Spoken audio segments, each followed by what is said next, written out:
ഭരണത്തിൻ്റെ ഇടനാഴികളിലൂടെ നടക്കാൻ ഭാഗ്യം കിട്ടിയപ്പോഴൊക്കെ തന്നെ താനാക്കിയ സാധാരണ ജനങ്ങളെയും ഒക്കെ അദ്ദേഹം മറന്നില്ല എന്നുള്ളതാണ് ഏറ്റവും പ്രധാനപ്പെട്ട കാര്യം.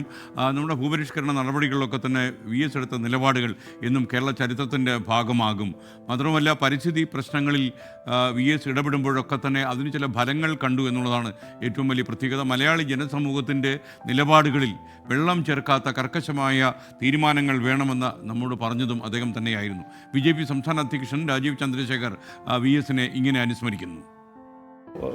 വളരെ സങ്കടം ഞങ്ങൾക്ക് എല്ലാവർക്കും ഉണ്ട്. അദ്ദേഹം ഒരു സ്റ്റേറ്റ്സ്മാൻ ആയിരുന്നു, ഒരു ജനകീയ ഒരു ലീഡറായിരുന്നു. ഞാൻ ഇന്നലെ പറഞ്ഞ പോലെ എന്നും പറയുന്നു, ഞാൻ കാണുന്നത് ഒരു ലാസ്റ്റ് ഓഫ് എ ജനറേഷൻ, ഒരു സ്റ്റേറ്റ്സ്മാൻ പോളിറ്റിക്സിൻ്റെ ഒരു ലാസ്റ്റ് ഒരു ജനറേഷൻ ഒരു ലീഡറായിരുന്നു അദ്ദേഹം.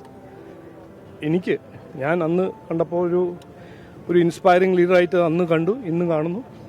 ഇതെല്ലാം കേരളത്തിനൊരു വലിയൊരു ലോസാണ്, രാഷ്ട്രീയത്തിന് വലിയൊരു ലോസാണെന്ന് ഞാൻ പറഞ്ഞു.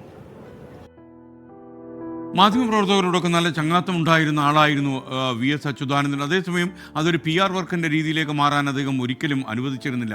തിരുവനന്തപുരത്ത് സാധാരണഗതിയിൽ സംഭവിക്കുന്നത് മാധ്യമപ്രവർത്തകരും പത്രപ്രവർത്തകരും ഒക്കെ തന്നെ മുഖ്യമന്ത്രിയാകുന്ന ആളുമായിട്ട് കൂടുതൽ ചങ്ങാത്തത്തിന് ശ്രമിക്കുന്ന കാലഘട്ടത്തിലും അവിടെ പ്രവർത്തിച്ച ഒരാളായിരുന്നു നമ്മുടെ വിദേശകാര്യ വിദഗ്ധൻ BP ജെയിംസ്. എന്നാൽ അവരുമായിട്ടൊക്കെ തന്നെ അടുപ്പം സൂക്ഷിക്കുമ്പോഴും സൗന്ദര്യപരമായ അകലം പാലിക്കാനും VS ശ്രദ്ധിച്ചിരുന്നു എന്നുള്ള കാര്യം BP ജെയിംസ് ഓർമ്മിക്കുന്നു.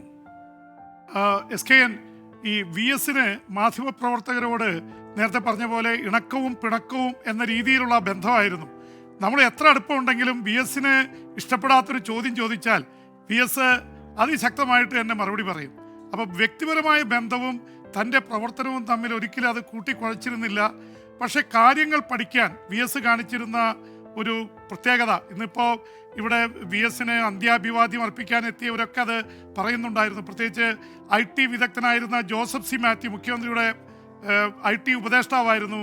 VSൻ്റെ അടുത്ത് ഏറ്റവും അത്യാധുനിക സാങ്കേതിക വിദ്യയായ കമ്പ്യൂട്ടറിനെ കുറിച്ച് പറയുമ്പോൾ ഇതൊക്കെ VSന് മനസ്സിലാവുമോ എന്നുള്ള ഭയമുണ്ടായിരുന്നു, ആശങ്കയുണ്ടായിരുന്നു. പക്ഷെ അവർ പറഞ്ഞു കൊടുക്കുന്നത് അതുപോലെ തന്നെ തിരിച്ചു പറയാനുള്ള ഒരു കഴിവ്, അല്ലെങ്കിൽ അത് കൃത്യമായി മനസ്സിലാക്കാനുള്ള കഴിവ് VSനുണ്ടായിരുന്നു. 7ാം ക്ലാസ് പഠിച്ചിരുന്നു എന്നുള്ളത് അതിന് തടസ്സമായില്ല എന്നുള്ളത് തന്നെയാണ്. ഒപ്പം തന്നെ VSൻ്റെ കാര്യത്തിൽ VS ഹിന്ദി പഠിക്കാൻ ശ്രമിച്ചതിനെ കുറിച്ച് ഒരുപാട് കഥകൾ നമുക്കറിയാവുന്നതാണ്. അതുപോലെ ഇംഗ്ലീഷ് മാഗസിൻ, ഇന്ത്യ ടുഡേ പോലുള്ള ഇംഗ്ലീഷ് മാഗസിൻ വായിക്കുമായിരുന്നു. അതിന് തൊട്ടടുത്ത് അദ്ദേഹം മലയാളം ഇംഗ്ലീഷ് ഡിക്ഷണറി അടുത്ത് വയ്ക്കും. അപ്പോൾ ഈ അത്രയും പ്രായം 80-82 വയസ്സിൽ മുഖ്യമന്ത്രിയാവുന്ന സമയത്തും VS ഇതൊക്കെ സ്ഥിരമായി ചെയ്തുകൊണ്ടിരുന്നു. യോഗ പഠിക്കാൻ ആഗ്രഹിച്ചപ്പോൾ യോഗാചാര്യനെ കണ്ടെത്തി യോഗ പഠിച്ചു, രാവിലെ എഴുന്നേറ്റ് നടക്കുന്നു. ഒരുപക്ഷെ ഇതൊക്കെ VS എന്ന മനുഷ്യൻ എത്ര കാർക്കശ്യത്തോടെയാണ് തൻ്റെ ജീവിതത്തിലും പെരുമാറിയത് എന്നുള്ളതിൻ്റെ സൂചന തന്നെയാണ്. SK നേരത്തെ ഇപ്പോൾ സംസാരിച്ചപ്പോൾ അദ്ദേഹം നടത്തിയ പോരാട്ടങ്ങളുടെ കഥയെക്കുറിച്ച് പറഞ്ഞു. പൂയംകുട്ടിയിലും മതികെട്ടാലിലും മുല്ലപ്പെരിയാറിലൊക്കെ പോയപ്പോൾ അദ്ദേഹത്തിൻ്റെ പിറകെ ഒരു മാധ്യമ പ്രവർത്തകൻ എന്ന നിലയിൽ ഞാൻ പോയതാണ്. പൂയംകുട്ടിയിലേക്ക് മുണ്ടും വളച്ചുകുത്തി കാടും മലയും താണ്ടി VS, എല്ലാവരും ചോദിച്ചു VSന് ഇത് കയറാൻ പറ്റുമോ? VS വളരെ എന്താ പറയുക, ഉശിരോടുകൂടിയാണ് ഈ മലകളൊക്കെ താണ്ടിയത്. മൂന്നാറിൽ പോയ സമയത്തുള്ളത് SK ഓർക്കുന്നുണ്ടാവും, അദ്ദേഹത്തിൻ്റെ 3 പൂച്ചകൾ. അപ്പോൾ അതിനെക്കുറിച്ച് VSനോട് ചോദിച്ചപ്പോൾ VS ഡെങ്സിയാവോ പിങ്ങിനെ കുറിച്ചാണ് പറഞ്ഞത്.